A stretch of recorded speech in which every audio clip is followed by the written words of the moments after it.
15ই August, এই 15ই August শুধু বঙ্গবন্ধু শেখ মুজিবুর রহমানকে শুধুমাত্র তারা শহীদ করে নাই, তার পুরো পরিবারটা শেষ করে দেওয়ার স্বপ্ন এঁকেছিল। যেই লোকটা দেশ স্বাধীন করলো, যেই লোকটা ডাকে 30 লক্ষ মানুষ জীবন দিয়া দিল দেশটাকে স্বাধীন করার জন্য, সেই লোকটাকে তারা শহীদ করে দিয়েছে। এরপরে দেখেন ছোট্ট বাচ্চা শেখ রাসেল শহীদ করে দিয়েছে। তার মানে বোঝা গেল এরা পুরা বংশটাকে শেষ করে দিয়েছে। এমন মির্জাফর যুগে যুগে ছিল। কারবালার ঘটনাটা তো হিসাবে মিলাইন তো, এরা শুধু ইমাম হুসাইন রাদিয়াল্লাহু তাআলা আনহুকে শহীদ করে নাই, 6 মাসের বাচ্চা আলী আসগরকেও শহীদ করেছে। তাইলে বোঝা গেল এর উদ্দেশ্য হইল ভিন্ন, পুরা নবীর বংশটাকে শেষ করার জন্য তারা ছক আঁকছিল। কথা কোন ঠিক না? ভাগ্যক্রমে জয়নাল আবদিন বেঁচে গেছে, এই দিক দিয়ে আমার দেশের ভিতরে ভাগ্যক্রমে শেখ হাসিনা বেঁচে গেছে। হিসাবটা মিলে তো। ধর্মের উপরে আঘাত, রাষ্ট্রের উপরে আঘাত, এটা নতুন নয়। ধর্মান্ধতা, ধর্মের নামে উগ্রতা, ধর্মের নামে ধর্মের বিষ বাষ্প, এই সমস্ত উগ্রতার বিষ বাষ্প যারা ছড়িয়েছিল ধর্মকে কলুষিত করার জন্য, ইসলামকে শেষ করে দেওয়ার জন্য, নবীর বংশকে শেষ করে দেওয়ার জন্য, হেফাজত করার মালিক কে? আল্লাহ। সাবধান থাকবেন। ওই দিন দেখলাম এক নেতা বক্তব্য দিতেছে, বঙ্গবন্ধুকে তারা মারছে, মাইনা নিলাম,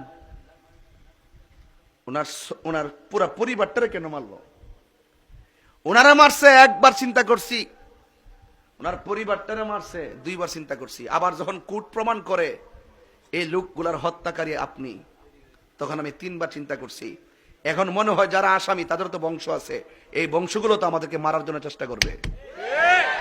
এই জন্য আমরা সবসময় সাবধান থাকি, কথাটা গুরুত্বপূর্ণ। ইমাম হুসাইন রাদিয়াল্লাহু তাআলাকে শহীদ করেছে, ওনার পরিবারের 72 জনকে শহীদ করলো, 6 মাসের বাচ্চাকে শহীদ করলো। আবার যখন দেখা যায় বাংলাদেশে ওই এজিদের পক্ষে দালালি করে, তখন আমাদের ভয় লাগে, ওরা আমাদের আশেপাশে ঘুরে, সুযোগ পেলে শহীদ ফারুকের মতন আমি তাহিরিকে তার গলা কেটে আলাদা করে দিবে। আপনারা কোন যে কেন আমরা হক কথা বলি? এই দুষ্ট প্রকৃতির মানুষ এখনো আছে।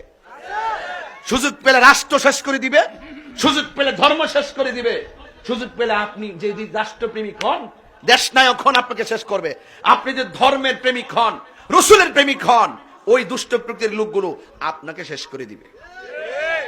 রাগ করেন না, আমার বক্তব্যে কোনো রাজনীতির গন্ধ খুঁজবেন না, আমি যা বাস্তব তা বলছি। বঙ্গবন্ধুর এই অবদানকে যারা অস্বীকার করে এরা মির্জাফর। পরিষ্কার কথা। যারা শহীদ হয়েছে, যারা যুদ্ধ করার পরে যারা বেঁচে ছিল, যারা মুক্তিযুদ্ধ করেছে, এই মুক্তিযুদ্ধদেরকে স্যালুট দিতে হবে। কথা বলেন ঠিক না বেঠে? তো এই 2টা জায়গা খুব গুরুত্বপূর্ণ জিনিস, ধর্ম আর রাষ্ট্র। এই জন্য দেশের জন্য যারা শহীদ হয়েছে তারা জিন্দা, তারা কি? এবং যারা ধর্মের জন্য, ধর্মকে কায়েম করতে শহীদ হয়েছে তারা কি? আল্লাহর ওলিরা কি? জিন্দা। এই জন্য দেশের জন্য শহীদ হয়েছেন যারা, এই 15ই আগস্ট শুকাবহ মাস, এই মাসে আমরা ওই সমস্ত শহীদদের আত্মার মাগফিরাত এবং তাদের জন্য দোয়া করি, আল্লাহ যেন তাদেরকে জান্নাতুল ফেরদাউসের আলা মাকাম দান করে। বলেন আমিন।